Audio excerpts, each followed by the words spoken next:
Banashankari shocking news ಒಂದು ಕಾದಿದೆ. BDA ನಿವೇಶನ ಖರೀದಿ ಮಾಡಿದವರಿಗೆ ಮಾಸ್ಟರ್ ಸ್ಟ್ರೋಕ್ ಇದು. ಬಿಡಿಎ ಲೇಔಟ್ ನಲ್ಲಿ ನಿಮ್ಮ ಸೈಟ್ ಇದ್ರೆ ತುಂಬಾ ಹುಷಾರಾಗಿರ್ಬೇಕು. ಯಾಕಂದ್ರೆ ಅಂತಹ ಮಾಸ್ಟರ್ ಸ್ಟ್ರೋಕ್ ಅನ್ನ ಬಿಡಿಎ ಕೊಡ್ತಾ ಇದೆ. ಡೇಂಜರ್ ಝೋನ್ ನಲ್ಲಿ ಬಿಡಿಎ ಸೈಟ್ಗಳು ಇದಾವೆ. ಎನ್ಜಿಟಿ ಆದೇಶದಿಂದ ಕಷ್ಟ ಆಗುವಂತ ಸ್ಥಿತಿ ಇದೆ. 15,000 ನಿವೇಶನಗಳಿಗೆ ಆಪತ್ತು ಬಂದು ಒದಗಬಹುದು. 15,000 ಬಿಡಿಎ ನಿವೇಶನಗಳು ಸರಿ ಇಲ್ಲ. ಬಫರ್ ಝೋನ್ ನಲ್ಲಿ ಬಿಡಿಎ ಲೇಔಟ್ಗಳು ಇದಾವೆ. ಹಸಿರು ನ್ಯಾಯಾಧಿಕರಣದ ಆದೇಶ ಉಲ್ಲಂಘನೆ ಮಾಡಿರೋದ್ರಿಂದ ಬಫರ್ ಝೋನ್ ಏರಿಯಾದಲ್ಲಿ ಇರುವಂತಹ ಸೈಟ್ಗಳಿಗೆ ಈಗ ಆತಂಕ ಎದುರಾಗಿದೆ. ಸೈಟ್ ತೆಗೆದುಕೊಂಡವರಿಗೆ ಈ ಬಗ್ಗೆ ಬಿಡಿಎ ಬಳಿ ಮಾಹಿತಿಯೇ ಇಲ್ಲವಂತೆ. ಆರ್ಟಿಐ ಮೂಲಕ ಮಾಹಿತಿಯನ್ನ ಕೇಳಿದ್ರು ಕೂಡ ಕೊಡ್ತಾ ಇಲ್ಲ. ಎನ್ಜಿಟಿ ಆದೇಶ ಇದ್ರೂ ಬಿಡಿಎ ಇನ್ನೂ ಅಲರ್ಟ್ ಆಗ್ತಾ ಇಲ್ಲ. ಬನಶಂಕರಿಯ 6ನೇ ಹಂತದಲ್ಲಿ ಅನೇಕ ಸೈಟ್ಗಳಿದಾವೆ. ಒಂದೇ ಲೇಔಟ್ ನಲ್ಲಿ 4,000 ನಿವೇಶನಗಳು ಇದೆ. ಇಲ್ಲಿ ಸೈಟ್ ಖರೀದಿ ಮಾಡಿದವರಿಗೆ ಖಂಡಿತ ಶಾಕ್ ಕಾದಿದೆ. ಬಿಡಿಎ ಎಡವಟ್ಟಿನಿಂದ ಸೈಟ್ ಮಾಲೀಕರು ಈಗ ಕಂಗಾಲಾಗಿದ್ದಾರೆ. ಮನೆ ಕಟ್ಟದಂತೆ ಹಸಿರು ನ್ಯಾಯಾಧಿಕರಣದ ಆದೇಶ ಇದೆ. ಮನೆ ಕಟ್ಟೋದಕ್ಕೆ ಬಿಬಿಎಂಪಿಯು ಪರ್ಮಿಷನ್ ಕೊಡ್ತಾ ಇಲ್ಲ. ಹೀಗಾಗಿ ಬಿಡಿಎ ಮಾಡಿರುವಂತಹ ಎಡವಟ್ಟಿಗೆ ಸೈಟ್ ಮಾಲೀಕರು ಈಗ ಕಂಗಾಲಾಗುವಂತಹ ಸ್ಥಿತಿ ಇದೆ. ಯಾಕಂದ್ರೆ ಬಿಡಿಎ ಸೈಟ್ಗಳು ಇರೋದು ಡೇಂಜರ್ ಝೋನ್ ನಲ್ಲಿ. ಎನ್ಜಿಟಿ ಆದೇಶದಿಂದ ಕಷ್ಟ ಎದುರಾಗೋ ಸಾಧ್ಯತೆ ಇದೆ. 15,000 ನಿವೇಶನಗಳಿಗೆ ಈಗ ಆಪತ್ತು ಬಂದೊದಗಬಹುದು. ಬಫರ್ ಝೋನ್ ನಲ್ಲಿ ಬಿಡಿಎ ಲೇಔಟ್ಗಳಿದಾವೆ. ಹಸಿರು ನ್ಯಾಯಾಧಿಕರಣದ ಆದೇಶದ ಉಲ್ಲಂಘನೆ ಕೂಡ ಮಾಡಿರೋದ್ರಿಂದ ಬೆಂಗಳೂರಿನಲ್ಲಿ ಕೆಲವೊಂದು ಕಡೆ ಸೈಟ್ ತೆಗೆದುಕೊಂಡಿರೋರು ಈಗ ಆತಂಕಕ್ಕೆ ಎಡೆ ಮಾಡಿಕೊಳ್ಳುವಂತಹ ಸ್ಥಿತಿ ನಿರ್ಮಾಣವಾಗ್ತಾ ಇದೆ. ಬೆಂಗಳೂರು ಅಭಿವೃದ್ಧಿ ಪ್ರಾಧಿಕಾರ ಇಲ್ಲಿವರೆಗೆ 56 ಲೇಔಟ್ಗಳನ್ನು ನಿರ್ಮಾಣ ಮಾಡಿರುವಂಥ 15,000ಕ್ಕಿಂತ ಹೆಚ್ಚು ನಿವೇಶನಗಳು ಬಫರ್ ಝೋನ್ನಲ್ಲಿದೆ ಅಂತಕ್ಕಂಥ ಮಾಹಿತಿ ಇದೆ. ಅಲ್ಲದೆ ಬನಶಂಕರಿ 6ನೇ ಹಂತದ ಒಂದು ಬಡಾವಣೆಯಲ್ಲೇ ಸುಮಾರು 3,000 ನಿವೇಶನಗಳು ಇದೆ ಅಂತಕ್ಕಂಥ ಮಾಹಿತಿ ಇದೆ. ಆದರೆ ನನಗೆ ಬೆಂಗಳೂರು ಅಭಿವೃದ್ಧಿ ಪ್ರಾಧಿಕಾರದಲ್ಲಿ ಎಷ್ಟು ಜಾಗಗಳು ಬಫರ್ ಝೋನಿಗೆ ಹೋಗಿದೆ ಅಂತಕ್ಕಂಥ ಮಾಹಿತಿ ಕೇಳಿದಾಗ ನಮ್ಮಲ್ಲಿ ನಿರ್ದಿಷ್ಟವಾದ ಮಾಹಿತಿ ಇಲ್ಲ ಅಂತಕ್ಕಂಥ ಉತ್ತರ ಕೊಟ್ಟಿರುವಂಥದ್ದು. ಸುಮಾರು 15,000 ಜನ ನಿವೇಶನ ಪಡೆದವರು ಖಂಡಿತವಾಗಿ ಬೀದಿ ಪಾಲಾಗಬೇಕಾದಂಥ. ಬನಶಂಕರಿಯ 6ನೇ ಹಂತದಲ್ಲಿ ಅನೇಕ ಸೈಟ್ಗಳಿದೆ. ಅದರಲ್ಲಿ ಒಂದೇ ಲೇಔಟ್ ನಲ್ಲಿ 4,000 ನಿವೇಶನಗಳು ಇದಾವೆ. ಇಲ್ಲಿ ಸೈಟ್ ಖರೀದಿ ಮಾಡಿದವರಿಗೆ ನಿಜಕ್ಕೂ ಈಗ ಶಾಕ್ ಆಗ್ತಾ ಇದೆ. ಬಿಡಿಎ ಮಾಡಿರುವಂತಹ ಎಡವಟ್ಟಿನಿಂದ ಸೈಟ್ ಮಾಲೀಕರು ಕಂಗಾಲಾಗುವಂತಾಗಿದೆ. ಮನೆ ಕಟ್ಟದಂತೆ ಹಸಿರು ನ್ಯಾಯಾಧಿಕರಣ ಆದೇಶವನ್ನ ಕೊಟ್ಟಿದೆ. ಇನ್ನು ಮನೆಯನ್ನ ಕಟ್ಟೋದಕ್ಕೆ ಬಿಬಿಎಂಪಿ ಕೂಡ ಪರ್ಮಿಷನ್ ಕೊಡ್ತಾ ಇಲ್ಲ. ಯಾಕಂದ್ರೆ ಈ ಲೇಔಟ್ಗಳು ಇರೋದು ಬಫರ್ ಝೋನ್ ಏರಿಯಾದಲ್ಲಿ. ಸುಮಾರು ಸೈಟ್ಗಳು ಈ ರೀತಿ ಡೇಂಜರ್ ಝೋನ್ ನಲ್ಲಿ ಇದಾವೆ.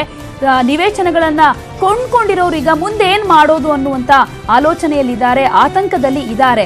ಯಾಕಂದ್ರೆ 15,000 ಬಿಡಿಎ ನಿವೇಶನಗಳೇ ಸರಿ ಇಲ್ಲ ಬೆಂಗಳೂರಿನಲ್ಲಿ. ಬಫರ್ ಝೋನ್ ನಲ್ಲೇ ಬಿಡಿಎ ಲೇಔಟ್ ನಿರ್ಮಾಣ ಮಾಡಿದೆ. ಹಸಿರು ನ್ಯಾಯಾಧಿಕರಣದ ಆದೇಶವನ್ನ ಬಿಡಿಎ ಉಲ್ಲಂಘನೆ ಮಾಡಿದೆ. ಈ ರೀತಿ ಎಡವಟ್ಟು ಮಾಡಿರೋದಕ್ಕೆ ಈಗ ಒಂದ್ ಕಡೆ ಸೈಟ್ ಕೊಂಡ್ಕೊಂಡಿರೋರು ಕಂಗಾಲಾಗ್ತಾ ಇದ್ದಾರೆ.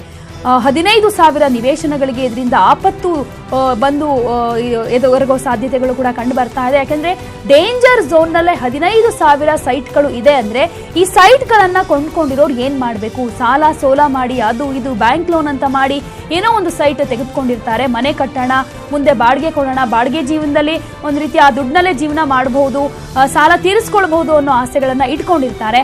ಆದ್ರೆ ಈಗ 15,000 ಸೈಟ್ಗಳು ಏನೇನಿದೆ ಬೆಂಗಳೂರಿನಲ್ಲಿ ಅವೆಲ್ಲವೂ ಕೂಡ ಡೇಂಜರ್ ಝೋನ್ ನಲ್ಲಿ ಇದಾವೆ. ಈ ಸೈಟ್ಗಳನ್ನ ಕೊಂಡ್ಕೊಂಡಿರೋರಂತೂ ಈಗ ಕಂಗಾಲಾಗ್ತಾ ಇದ್ದಾರೆ. ಯಾಕಂದ್ರೆ ಬಿಬಿಎಂಪಿ ಕೂಡ ಒಂದ್ ಕಡೆ ಪರ್ಮಿಷನ್ ಕೊಡ್ತಾ ಇಲ್ಲ. ಯಾಕಂದ್ರೆ ಎನ್ಜಿಟಿ ತುಂಬಾ ಖಡಕ್ ಆಗಿ ಆದೇಶ ಕೊಟ್ಟಿದೆ, ಬಫರ್ ಝೋನ್ ಏರಿಯಾದಲ್ಲಿ ಮನೆ ಕಟ್ಟೋ ಹಾಗಿಲ್ಲ ಅಂತ. ಇನ್ನು ಈ ಒಂದು ನಿಯಮವನ್ನೇ ಉಲ್ಲಂಘನೆ ಮಾಡಿದೆ ಬಿಡಿಎ ಅಂದ ಮೇಲೆ ಲೇಔಟ್ ನಿರ್ಮಾಣ ಮಾಡಿ ಸೈಟ್ಗಳನ್ನು ಕೂಡ ಮಾರಾಟ ಮಾಡಿದೆ.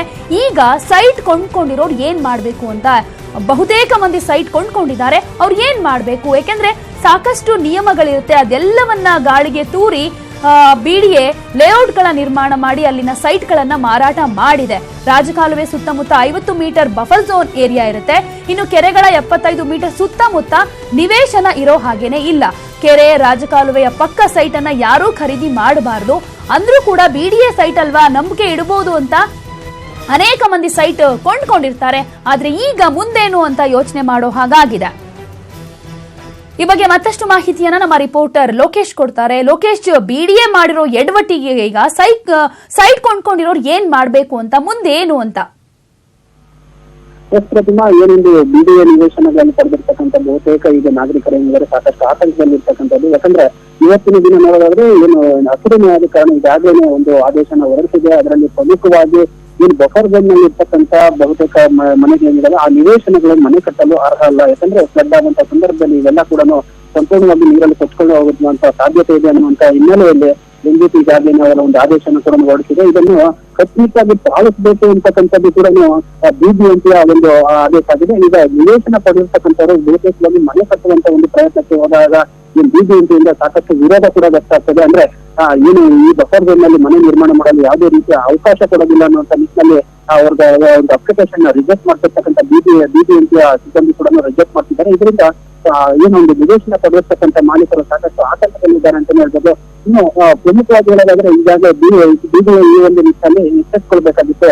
ಇವರಿಗೆ ಪರ್ಯಾಯವಾಗಿ ಬೇರೆ ಕಡೆ ಒಂದು ಸೈಟ್ ನ ಅಲರ್ಟ್ ಮಾಡುವಂತ ಒಂದು ಕೆಲಸ ಮಾಡೋದಾಗ್ಲಿ, ಹಿಂದೆ ಹೋದ್ರೆ ಬೇರೆ ಕಡೆ ಒಂದು ಜಾಗ ಗುರುತು ಈ ಒಂದು ಸೈಟ್ ನ ಮಾಲೀಕರಿಗೆ ನ್ಯಾಯ ಒದಗಿಸುವಂತ ಒಂದು ಪ್ರಯತ್ನ ನಡೀಬೇಕಾಗಿತ್ತು ಪ್ರತಿಮಾ. ಇನ್ನಾದ್ರೂ ಕೂಡ ಇದು ಮಾಡದೆ ಇವರು ಸಾಕಷ್ಟು ಅನ್ಯಾಯ ಮಾಡ್ತಿರ್ತಕ್ಕಂಥದ್ದು ಅಂತ ಹೇಳ್ಬೋದು ಪ್ರತಿಮಾ. ಎಸ್, ಧನ್ಯವಾದ ಲೋಕೇಶ್ ತಮ್ಮೆಲ್ಲ ಮಾಹಿತಿಗೆ.